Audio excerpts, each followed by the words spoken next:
नाम सद्गुरूकडून घेणे जरुरी आहे की ते आपणच आपल्या आवडीप्रमाणे घेतले तरी चालेल? वास्तविक भगवंताचे नाम हे स्वतः सिद्ध आहे आणि परिपूर्ण आहे. त्याला दुसऱ्या कुठून पूर्णता प्राप्त करून घ्यायची असते असे नाही.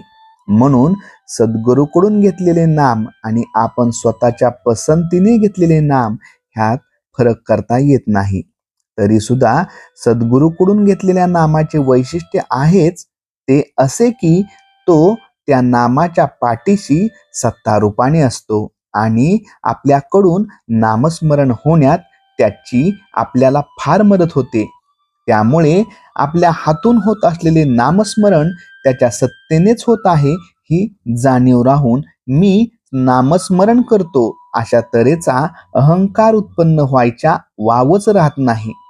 सद्गुरूच्या आज्ञेचे पालन करता करता साधकाला नामाची गोडी लागते आणि नाम पोटभर घेतल्याने त्याचा आत्मा तृप्त होतो. म्हणून सद्गुरूकडून नाम घेणे जरूर आहे. सद्गुरू भेट होईपर्यंत मात्र आपण आपल्याकडून नामस्मरण करीत राहणे आवश्यक आहे. कारण ते नामस्मरणच आपल्याला सद्गुरूची भेट करून देईल. तसे पाहता आधी संतांची भेट होणे कठीण आणि समजा भेट झाली तरी त्याच्यावर विश्वास बसणे त्याहून कठीण असते. म्हणून नामाचे साधन चालू ठेवावे. खडीसाखर ठेवली म्हणजे मुंगळ्यांना आमंत्रण करावे लागत नाही, ते आपोआप तिचा शोध काढीत येतात. तसे तुम्ही खडीसाखर बना म्हणजे संत तुमच्याकडे धावत येतील. खडीसाखर बना म्हणजे संतांना आवडेल असे वर्तन करा. संतांना काय आवडते? भगवंताचे अनुसंधान आणि अखंड नामस्मरण याशिवाय दुसरी कोणतीही गोष्ट त्यांना प्रिय नाही. म्हणून आपल्या हृदयामध्ये नामाची ज्योत अखंड तेवत ठेवा. सद्गुरू तुमचा शोध घेत येतील आणि तुमच्यावर कृपेचा वर्षाव करतील.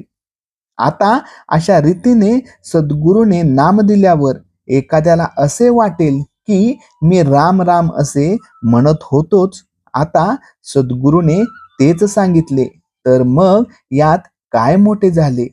पण यातच विशेष आहे, कारण मी करता हा अभिमान टाकावा लागतो. सद्गुरूकडून नाम घेतले म्हणजे आपल्या कर्तेपणाचा अभिमानाला वाव राहत नाही. मिठाचा एकच खडा खीर नासवावयाला पुरेसा होतो, त्याप्रमाणे अभिमान हा सर्व साधन नासवायला कारणीभूत होतो. म्हणून अभिमान टाकणे ही